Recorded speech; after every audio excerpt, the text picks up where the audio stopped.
Aos meus amados seguidores, irmãos, amigos e familiares, paz, sabedoria, harmonia, força, muito amor no coração para estar sempre vivendo em paz com todos. Deus os abençoe e muito grato a Deus e a cada um que segue o canal, ouve a palavra de Deus.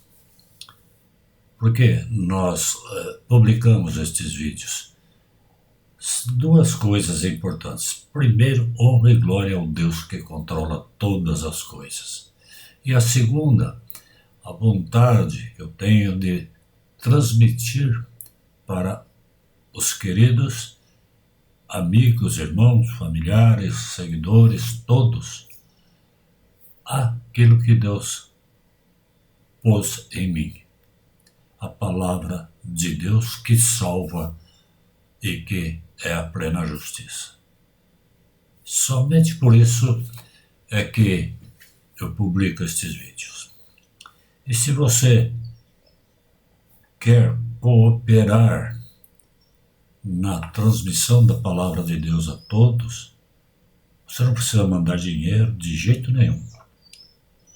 Ore e se inscreva no canal e comente, compartilhe, pergunte, entre em contato comigo.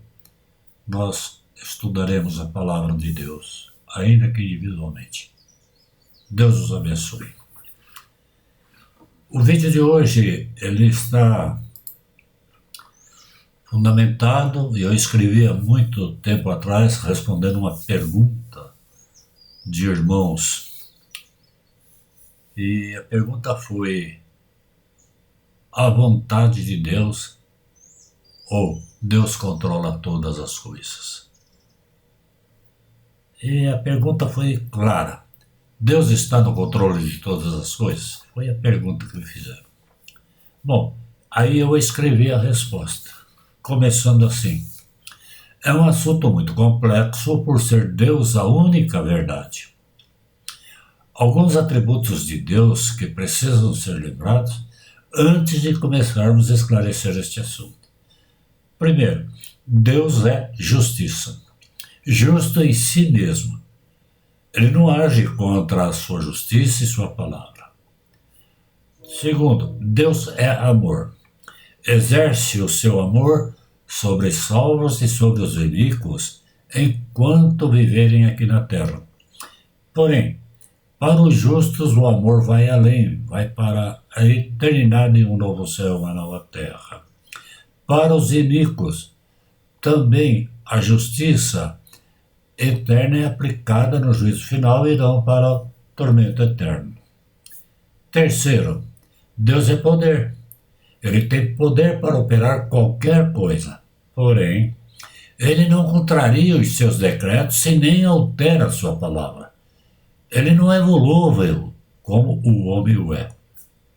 Quarto, Deus é perfeito. Em sua perfeição, ele é fiel à sua palavra. Portanto, tudo o que ele determinou é perfeito e justo e nada frustra o que está decretado por ele. A pergunta que fica é: Deus controla todas as coisas? A resposta é simples: sim. O próprio Satanás, o maligno que governa o mundo, é controlado por Deus. Ele só age de acordo com a permissão de Deus. Se quiserem, estude o livro do Apocalipse, que conta toda a história. Deus, como exemplo, o caso de Jó. Quando Deus limitou até onde Satanás poderia agir. Por que então tanta iniquidade? Por que tanta injustiça? Por que tantas interpretações da Bíblia e pouco entendimento espiritual da palavra? Para responder a isso, precisamos conhecer outro atributo de Deus, ou seja, a sua vontade. A vontade de Deus se divide em dois aspectos. Primeiro, vontade decretiva. E, segundo, vontade permissiva. Vontade decretiva é quando ele decreta alguma coisa e nada pode frustrá-lo. É por isso que em Isaías está escrito no capítulo 43, 13: Eu sou Deus. Ainda antes que houvesse dia, eu era, e nenhum há que possa livrar alguém das minhas mãos. Agindo eu, quem impedirá? Olha, agindo eu, quem impedirá? Em sua vontade ele decretou, contrariando a lei do Estado de Israel, onde o primogênito tomaria o lugar do pai como sucessor, fazendo com que Jacó tomasse o lugar de Esaú, que era primogênito. Lá em Gênesis 25, 22 a 26, nós lemos assim: Os filhos lutavam no ventre dela, quer dizer, a mãe. Então ela disse: Por que estou assim? E foi consultar ao Senhor.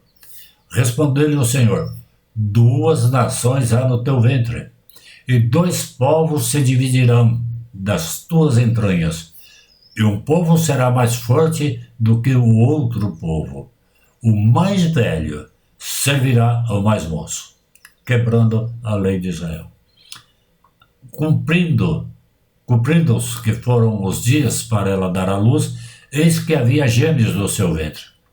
Saiu o primeiro ruivo, todo revestido de pelo, por isso lhe chamaram Esaú. Depois nasceu o irmão, segurava com a mão no calcanhar de Esaú, por isso lhe chamaram Jacó. Era Isaque de 60 anos quando Rebeca lhes deu à luz.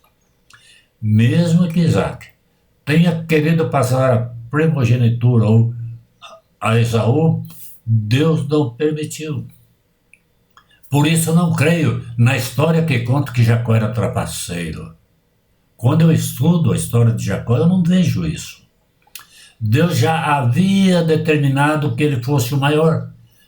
Esaú é que amou mais a oferta do que a primogenitura. O sogro de Jacó é que quis enganá-lo, pois tudo já estava decretado. Deus escolhe desde antes da fundação do mundo aqueles que serão os seus filhos. Olha o que diz Efésios 1:3. Bendito Deus e Pai de nosso Senhor Jesus Cristo, que nos tem abençoado com toda a sorte de bênçãos espirituais nas regiões celestiais, em Cristo. Assim como nos escolheu nele, antes da fundação do mundo, para sermos santos e irrepreensíveis perante ele em amor. Nos predestinou para ele, para a adoção de filhos, por meio de Jesus Cristo, segundo o beneplácito de sua vontade. No Salmo 22 ainda lemos: Nos teus braços fui lançado desde a madre. Tu és o meu Deus desde o ventre de minha mãe. Salmo 139:16. Os teus olhos viram a minha substância ainda informe, e no teu livro foram escritos todos os meus dias, assim todos os dias que foram ordenados para mim, quando ainda não havia nenhum deles. Poderia falar sobre o dilúvio, sobre Abrão, a retirada do povo do Egito, alimento no deserto, água, a retirada da pedra na caminhada do povo para Canaã, de Jonas, de Paulo, dos apóstolos e tantos outros que foram eleitos para um ministério especial daqueles que têm a convicção da salvação operada por Jesus Cristo. Quando eu olho a história do mundo à luz da Bíblia, eu vejo claramente o poder, os atributos de Deus sendo exercidos. Nos 10 mandamentos está escrito, Êxodo 20, de 1 a 6. Então falou Deus todas estas palavras, dizendo: Eu sou o Senhor teu Deus, que te tirei da terra do Egito, da casa da servidão. Não terás outros deuses diante de mim. Não farás para ti imagem esculpida, nem figura alguma do que há em cima no céu, nem embaixo na terra, nem nas águas debaixo da terra. Quer dizer, pregar a palavra com figuras aí tiradas de qualquer forma é pecado contra Deus. Não te curvarás diante delas, nem as servirás, porque eu, o Senhor teu Deus, sou Deus zeloso, que vigito a iniquidade dos pais nos filhos até terceira e quarta geração daqueles que me odeiam, quer dizer, aqueles que transgridem. Eu uso de misericórdia com milhares dos que me amam e guardam os meus mandamentos. Fica claro aqui a vontade permissiva de Deus. No deserto, não transgredir seus mandamentos. Aliás, no decreto, não transgredir seus mandamentos. É a ordem. Porém, ele permite aos seus a desobediência. Não confundir isso com livre-arbítrio, o qual foi perdido por Adão quando desobedeceu a lei lá no Éden, quando tudo era perfeito ainda. Perceba, pode-se pecar ou transgredir os mandamentos de Deus, porém os salvos são corrigidos pela desobediência. Isso gera uma série de transtornos, enfermidades, desemprego, qualquer outra tribulação.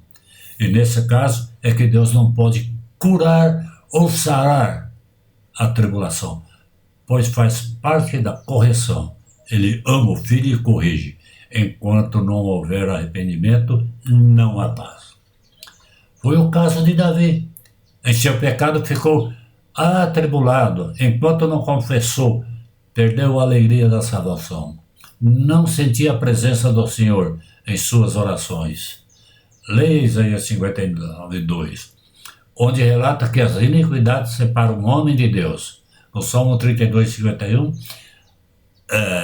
dois Salmos, 32 e 51, Davi sente-se perdoado porque pediu o retorno da alegria da salvação, confessando o seu pecado.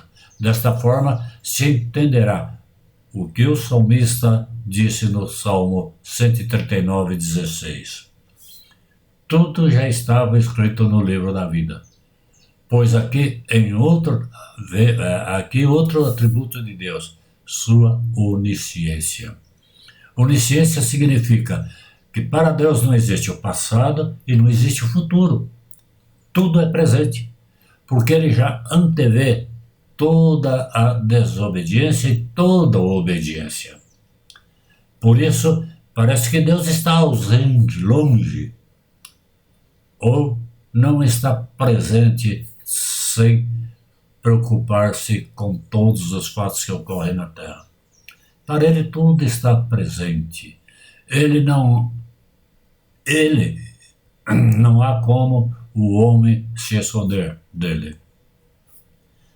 Desculpe, não há como o homem se esconder de Deus. Veja o Salmo 139, 7 a 11. Portanto, Deus está no controle de todas as coisas, ainda que pareça que ele esteja ausente. Até o tempo do nosso nascimento e da nossa morte já está determinado. Veja Eclesiastes 3. Agora é somente policiar como estamos vivendo em obediência ou não aos mandamentos do Senhor. Na pergunta eu digo, como resposta, caso permaneça dúvida, fale comigo. Vamos esclarecendo aos poucos tudo. Obrigado pela confiança na consulta. Estou sempre à disposição. Isto falo para você também que está ouvindo agora. Pense nisso, medite. Deus te abençoe.